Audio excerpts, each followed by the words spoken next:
Le train, vous le prenez, vous le mettez bien au fond de votre as. Voilà, en anglais pour les bilingues. Il vous a prévenu, cette année, ça sera mon prime. Ça rigolait! Ça rigolait! Encore un grand match de notre capitaine. Encore un grand match de Monsieur Ronald Araujo. Non, parce qu'il faut voir. Patron en défense aujourd'hui.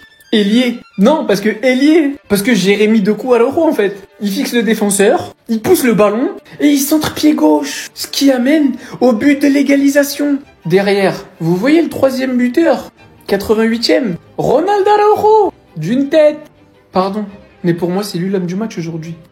Très bon match d'Eric Garcia, hein. Mais il sauve des actions défensives. Il a montré à Solomon Rondon un petit peu de rugosité, hein. Un peu d'homme, un peu de testostérone, un peu de ce qui manque dans la défense du Barça. Voilà ce qu'il peut nous apporter. Quand je vous disais que ce mec-là, dans le jeu aérien, quand je vous disais ce mec-là, face à des attaquants rugueux, quand je vous disais que ce mec-là, il est juste dans un système qu'il met pas en valeur et il revenait juste de blessure, il lui fallait le temps de s'adapter. Aujourd'hui, il se fait plus avoir par le piège du hors-jeu et c'est lui qui réussit à avoir les attaquants adverses durs sur l'homme, très bon défensivement. Et s'il rajoute de l'apport offensif, alors là, j'en ai rien à foutre qu'il ait pas le jeu au pied de Koubarsi. Tant que ça reste un mur, moi, je le répète, je serai toujours derrière toi, mon capitaine. Voilà, je serre bien les dents. Parce que Wallah, quasiment personne peut dire qu'il était là. Après la double confrontation du Paris Saint-Germain, les deux doubles confrontations, personne peut dire qu'il était resté. Moi, oui. Donc, remontez pas dans le train. C'est fermé. On peut pas chier sur les gens comme vous l'avez fait, insulter les gens, menacer les gens et revenir aujourd'hui comme des petites fleurs et dire « Oh alors, très bon match, hein, je remonte dans le train ». Non. Vous savez ce que j'apprécie énormément dans le football? C'est les hommes de parole. C'est ceux qui ont des couilles, des vrais. Je me rappelle à la pré-saison, lorsqu'il parlait de Prime, tout le monde se moquait de lui. Tout le monde le prenait pour un clown. Après toutes les erreurs qu'il a fait en Ligue des Champions, en championnat, le fait que ce soit une brute épaisse. Il y a même certains qui se sont permis de dire que c'est le diable de Tasmanie. Bon, j'avoue, ça c'est moi qui l'ai dit, j'avoue, ça se fait pas. Tout ça pour vous dire que depuis le début de la saison, ça n'en fait aucun doute, c'est le meilleur défenseur du FC Barcelone. En tout cas, en défense centrale, c'est le boss. Je pensais pas qu'il était suffisamment développé pour pouvoir anticiper bien les actions, mais en fait, il sait le faire, ça. Et c'est étonnant. C'est-à-dire qu'il est en capacité de savoir mettre les autres en position de hors-jeu. Mais enfin, Araujo, défensivement, il y a personne qui le passe. Il a une vélocité extraordinaire quand même pour un défenseur central. Je ne sais pas si vous avez remarqué, mais au niveau des relances, c'est beaucoup mieux. Avant, il avait des Timberland à la place de ses crampons. Donc c'est très très bien, Araujo. Il faut que tu continues comme ça. Ce qui te manque, c'est quoi? C'est de la concentration. Et donc voilà, va falloir prouver que tu es plus concentré que tous les défenseurs centraux. Mais sinon, en vrai, c'est à toi. Moi, en tout cas, bien, alhamdoulilah. Tout de suite. Ça mérite pas des excuses, mais il a fait un bon match. Il faut le dire quand il fait des bons matchs. Ronaldo, aujourd'hui, son match, il a été très très très convaincant. Auteur d'un but sur coup de pied arrêté.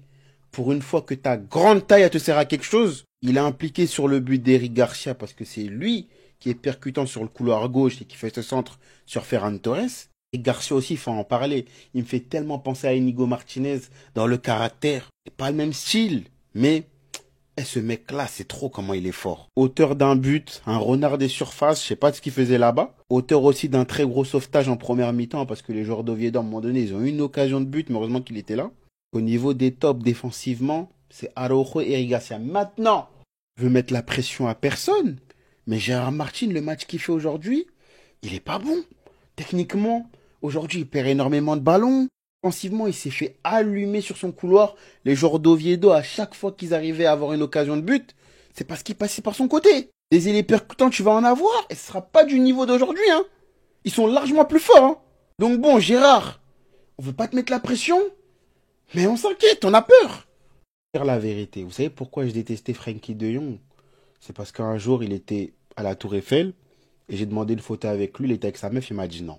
Conflit, il part de là en vrai. C'est vraiment pour ça, mais footballistiquement parlant, il est trop fort, mec. Dès qu'il est entré, on a senti de la sérénité au milieu de terrain. Lui et Pedri, quand ils jouent ensemble, c'est la magie. C'est la magie. Rentre, une passe D pour Robert Lewandowski. Et d'ailleurs, le Barça, pour trouver un successeur de Lewandowski, ils vont galérer parce qu'on a un véritable avant-centre. Le but qu'il met de la tête, c'est vraiment un but de numéro 9. Et dans le domaine aérien, regardez la détente, jeu de tête, bon pivot. C'est ça un vrai 9, les gars. Il pas Ferran Torres qui a fait plutôt un bon match, parce qu'il est quand même pour quelque chose sur l'égalisation d'Eric Garcia. Le très très bon contrôle, frappe, retourné. Bon, Eric Garcia repasse derrière pour reprendre. Aussi Marcus Rashford qui a quand même beaucoup sollicité le gardien adverse. Il aurait pu marquer en première mi-temps. Et voilà, ils ont eu un très bon gardien. Le plus important, c'est les 3 points. Le Barça sort du piège d'Oviedo. Petite bonne équipe quand même à surveiller sur le reste de la Liga. Tout le monde parle de Pedri, à juste titre, mais est-ce qu'on peut parler de lui? Non, parce que je vous en ai déjà fait une vidéo il y a 2 semaines. Il y en a qui me disaient que j'abusais. Mais ce soir, c'était De Jong ou Johan Cruyff, je vous le demande. Parce que moi, je le reconnais plus. Je le reconnais plus, ce De Jong-là, ce Frenkie-là, qui se blessait sur des longues shots de Valverde. J'étais mort de rire à l'époque. Parce qu'il se blessait toutes les 2 semaines, là, il s'était blessé sur une frappe. Mais maintenant, je rigole plus. Maintenant, je rigole plus, j'appréhende. Parce que quand t'as Pedri au milieu de terrain et que t'as De Jong, eh ben, ça fait mal. Ça fait mal quand t'es supporter du Real. Et ça fait plaisir quand t'es fan de football. Parce que le duo De Jong-Pedri, c'est le football plaisir, le football qu'on aime. Là, De Jong, il est en train de prendre une dimension. La dimension qu'on attend de lui depuis longtemps. Le Regista à la Busquets, ça y est, il est peut-être là. Aujourd'hui, contre Oviedo, il t'a sorti masterclass sur masterclass. Quand fallait temporiser, il temporisait, il le faisait bien. Quand fallait aller de l'avant, il le faisait bien. Il t'a sorti un caviar pour le déposer sur la tête du Polonais volant. Il va falloir faire très attention à lui, je vous le dis. Parce qu'au Barça, il n'y a pas que Pedri. Il n'y a pas que Pedri, il y a De Jong aussi. Et c'est très sérieux ce qu'il propose en ce moment. Vas-y, il est pas drôle, lui.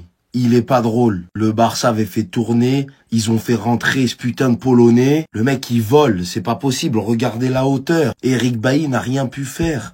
Lewandowski offre la victoire au Barça. Super passe décisive de Johan Cruyff. Non, pardon, c'était De Jong. Je confonds. Sur la tête de ce Polonais volant, qui la met pleine lucarne, barre transversale, elle rebondit sur la ligne, elle revient dans les buts. Le gardien, il a regardé la balle, comme si c'était sa femme qui s'en allait. Et oui, il peut faire ouf. Parce que le Barça a eu chaud, mine de rien, contre Oviedo. Mené 1-0, ils reviennent à 1-1 grâce à un but d'Eric Garcia. Lewandowski, avec son entrée, lui et Jules Koundé ont totalement métamorphosé le match. Chaque ballon qu'il a eu à négocier, il les a bien négociés et il a marqué son but. En tant que buteur, en tant que serial killer, pendant que De Jong te sort une masterclass et que Pedri nous prouve à quel point les journalistes du Ballon d'Or sont incompétents puisqu'ils l'ont mis 11e, eh ben le Barça gagne 3-1.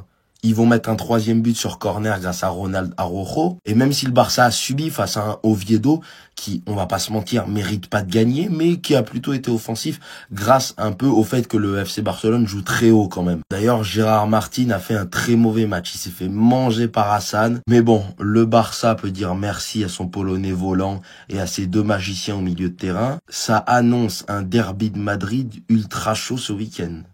Mettez du respect sur De Jong. Certains ici, vous êtes là, ah ouais, mais non, il a pas de match référent. Qu'est-ce que vous voulez pas comprendre dans il est constant? Certains, en fait, vous voulez qu'il ait 1 ou 2 matchs où vraiment il explose dans les stats et tout, en plus offensivement, et qu'après il disparaisse. Non. Vous avez vu comment il est venu soulager Pedri? Vous avez vu Oviedo comment ils ont perdu l'espoir dès qu'il est rentré sur le terrain? Est-ce qu'ils ont vu le ballon en fin de match? Non. Des gens cet été qui sont venus m'écrire, Eli, le Barça doit vendre De Jong et mettre Casado titulaire.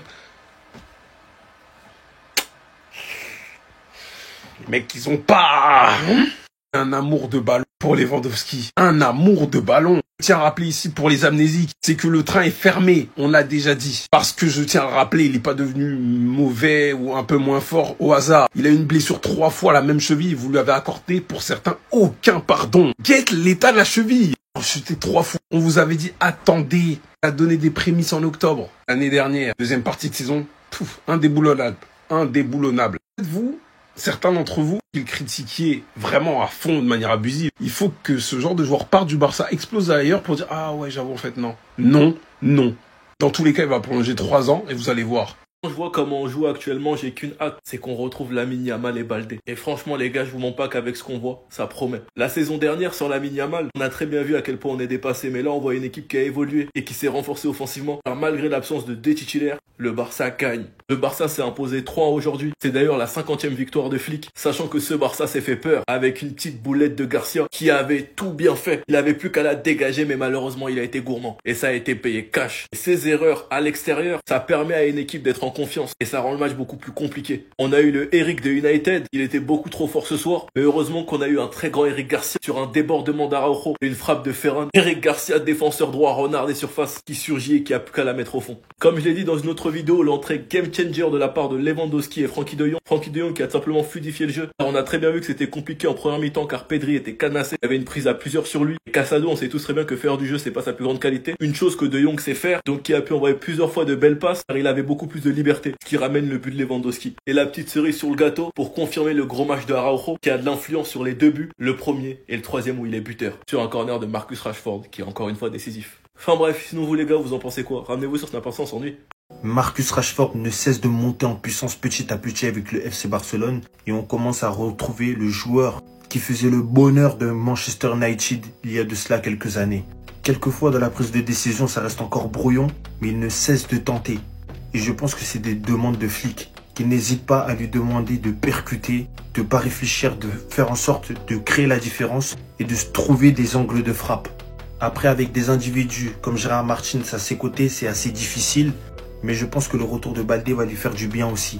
Marcus Rashford est un joueur qui ne reste pas collé à sa ligne et peut très bien rentrer dans l'axe pour laisser de l'espace à Baldé et tenter des dribbles dans des zones encore plus dangereuses du terrain. Aujourd'hui, il a fait face à un très grand gardien qui lui a arrêté la moitié de ses frappes, mais ça ne l'a pas empêché d'être décisif sur la tête de Ronald Araujo. Ça lui fait donc 5 GA en 4 matchs et je vous assure qu'il y aura un moment de la saison où ça sera un individu phare et indispensable au FC Barcelone en attaque. À voir au détriment de qui. C'était Jorginho do Brasil. Dites-moi ce que vous avez pensé du match de Marcus Rashford aujourd'hui. Bao!